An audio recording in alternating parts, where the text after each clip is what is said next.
Hi everyone, today's topic is solving systems of equations using the elimination method. As a reminder, you do not need to write down everything we cover in this video, but be sure to jot down important information and at least one example of each type of problem that we cover.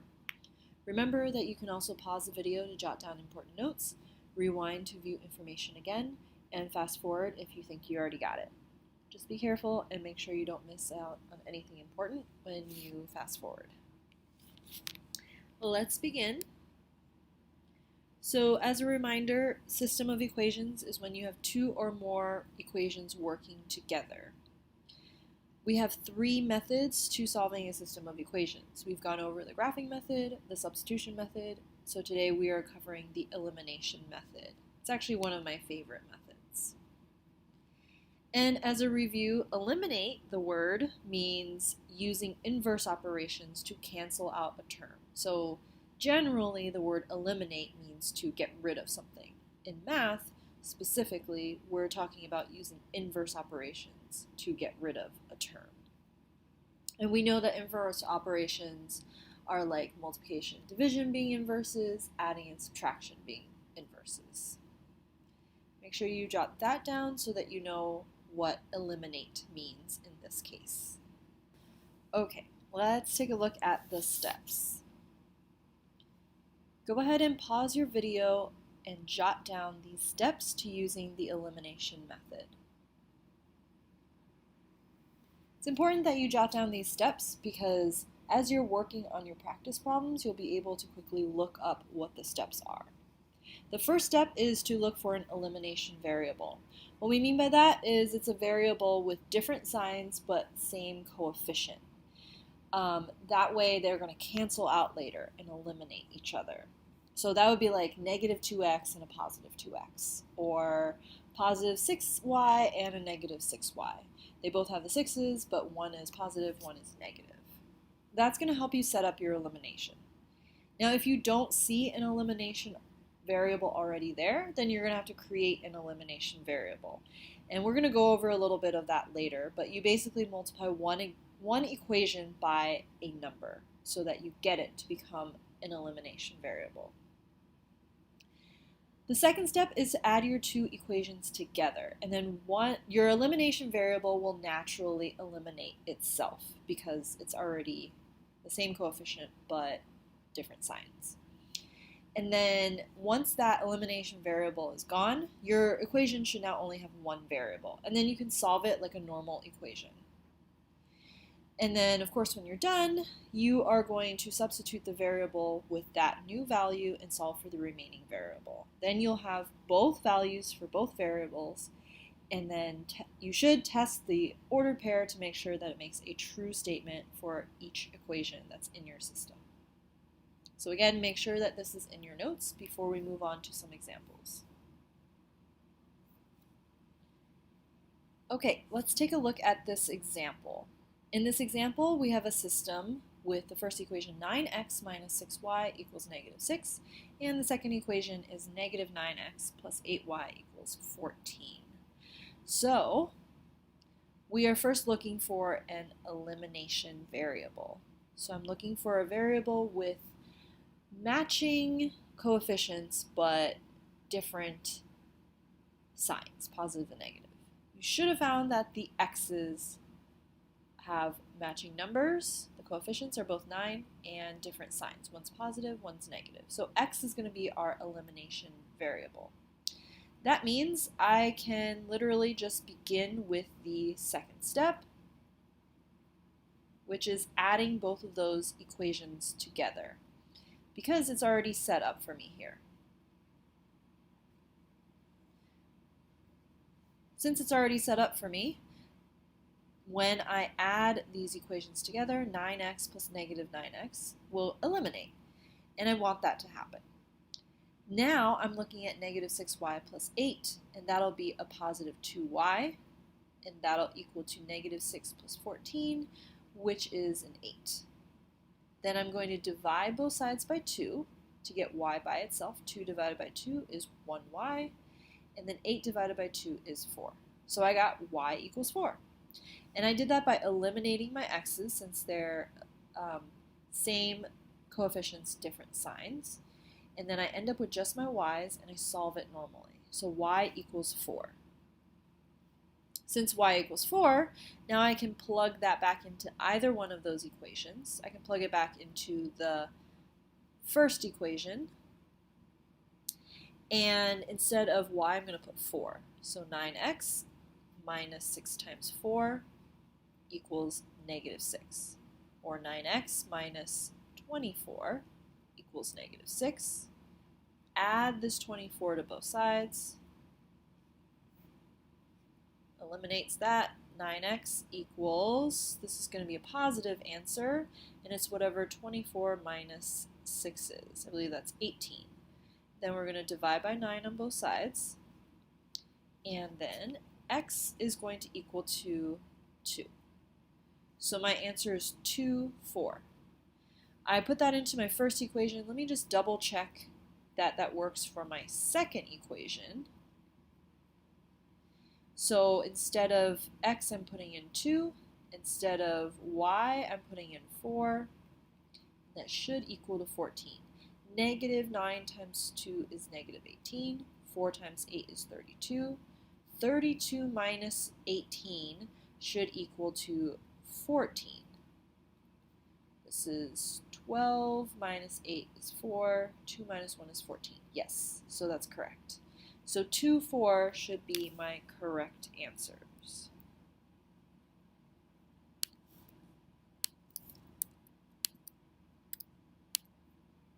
In this example system, we have 6x plus 2y equals negative 10 for the first equation.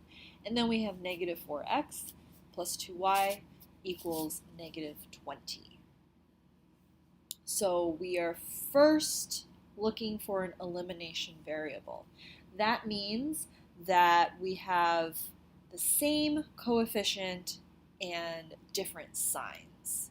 So I'm looking and I see that the x's have different signs. One's positive and one's negative, a positive 6 and a negative 4, but they don't have the same number, the same coefficient. So I'm looking at my y's next. They have the same numbers, but they have the same coefficient. So I need to create an elimination variable there with my y's. And I'm choosing my y's because they already are at the same number. I just need to fix the sign, which is much easier to fix.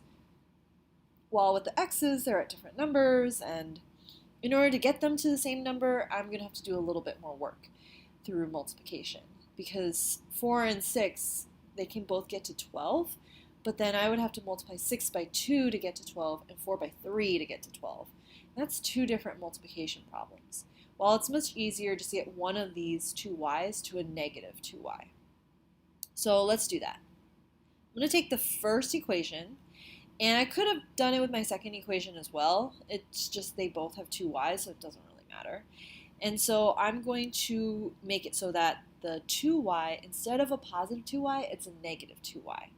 So think to yourself what the easiest number would be to multiply that by to get to negative 2y. If you said a negative 1, you are correct, because all I'm doing is changing this positive 2 into a negative 2. So I just have to multiply it by a negative 1. Now notice that I'm multiplying everybody in this equation by that negative 1 by drawing my parentheses. And back at our steps, we do have to multiply the entire equation by that number. Why? Because there's an equal sign there. We have to make sure that everything on both sides stays consistent. So I can't just multiply the positive 2y by a negative 1 and leave the 6x and the negative 10 hanging, right? They're all part of the same equation. So they all have to be treated fairly. So this equation now, instead of 6x plus 2y equals negative 10, will change signs for everybody because of that negative 1. So instead of a positive 6x, it becomes a negative 6x. Instead of a positive 2y, it becomes a negative 2y equals, instead of negative 10, it becomes a positive 10. So I've changed everybody's signs by multiplying by negative 1. So it maintains that equality. It's not lopsided. And then the other equation I'm just copying back down, not changing it at all. Remember, the goal was to get to an elimination variable. So now I have a positive 2y and a negative 2y. So later on, those can cancel each other out. As a review, the second step is to add our two equations together to eliminate the elimination variable. And then I should be left with one variable because I eliminated one of them. So if I add these together, this is a little different. Elimination kind of stacks the two equations so that I can eliminate it. I'm going to add these together, okay? So negative 6x plus negative 4x is negative 10x. Negative 2y plus positive 2y is no y's. They cancel each other out because they're opposites of each other with the same coefficient. So this is what we want. This is success right here. And then 10 minus 20 is negative 10, and I can use my calculator for that. So just like that, I eliminated the y's. But I did have to do a little bit of work to set it up so that it could eliminate. And then I have negative 10x equals negative 10. And to get x by itself, I'm going to need to do the opposite. This is negative 10 multiplied by x, so I'm going to need to divide by negative 10. And I need to do the same thing on both sides. Negative 10 divided by negative 10 is 1. So it becomes 1x equals negative 10 divided by negative 10 is 1. So x equals 1. Okay? So I have one variable there. Now I have to substitute that value in so that I can find the remaining variable, my y. So since x equals 1, I can put it back into either one of those equations. And let me just choose the second equation. Negative 4x plus 2y equals negative 20. And now we're saying that instead of x, it's 1. So it becomes negative 4 times 1 plus 2y equals negative 20. So negative 4 times 1 is negative 4. To solve for y, I need to add 4 to both sides, that inverse operation. That cancels. So just like that, that's like our elimination. And so I end up with 2y equals negative 20 plus 4 is negative 16. Then the last step is to divide by 2, since it's multiplication.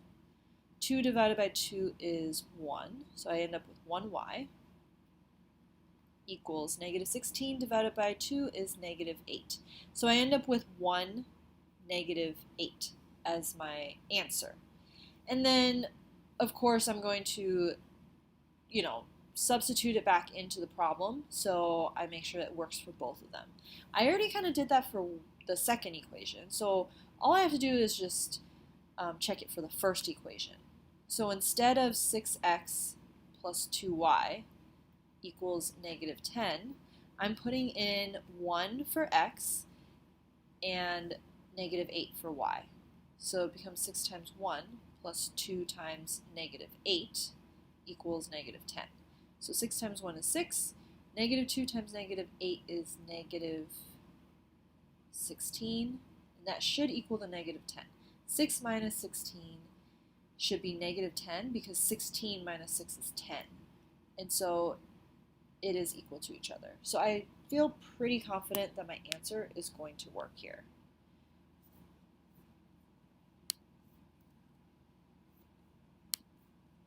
So it's 1, negative 8. All right, here's an example where it clearly looks like we are not close to an elimination variable. My first equation in this system is 9x minus 8y equals negative 15. My second equation is x plus y equals negative 13. The numbers for both of them clearly don't match. But for the y, the signs match. So we can go from there. In order to get those y's to match by numbers, the coefficients, we're going to have to multiply the second equation by a number. So think to yourself what that number would be that we would multiply by in order to get the y's to matching coefficients. If you said a positive 8, you are correct. Because when I multiply that to everybody in this equation, I am going to end up with an elimination variable. So again, my first equation was 9x minus 8y equals negative 15. I'm going to put that up there because later on I'm going to stack that and add. 8 times x is 8x. That's okay that these are not matching. Our target was a y. 8 times positive y is a positive 8y. And that's going to equal to whatever 8 times negative 13 would be. So 13 times 8 is 24. 2 plus 8 is 104. So it's going to be a negative 104 because this is a negative here. So what we did was we created elimination variables. The first one was negative 8y, so we multiplied the second one, everybody, by 8 in order to get to the positive 8y. Now we're going to add these together. It's always adding. 9x plus 8x is 17x. And then this is going to eliminate because negative 8y and positive 8y cancel each other out. Equals, we're going to add these together. They're both negative, so it becomes negative 119.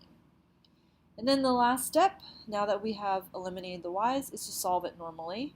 This is going to be divided by 17, since this is multiplication there. So we end up with x equals whatever that answer is.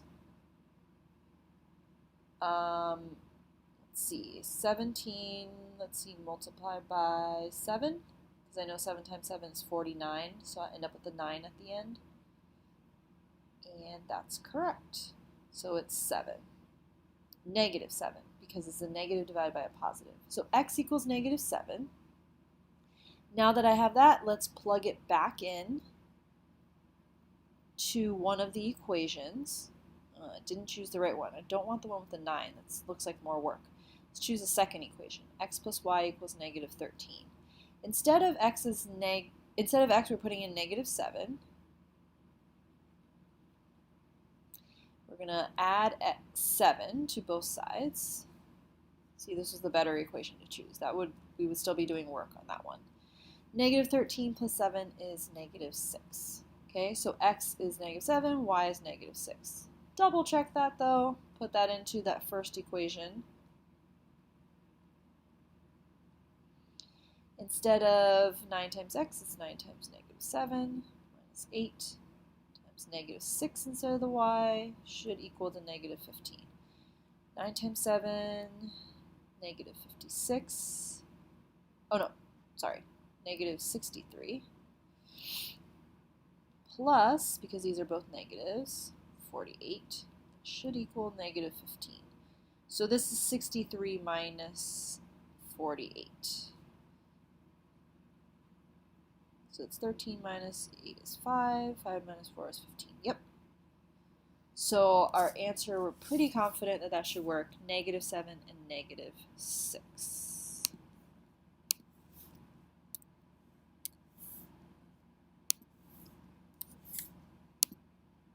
And it does. So let me know how you're doing when you're working on these elimination problems. Remember, the key is to make sure you multiply, if you're multiplying, by everybody inside of that parentheses to get to that elimination variable. Good luck, and I'll see you in class.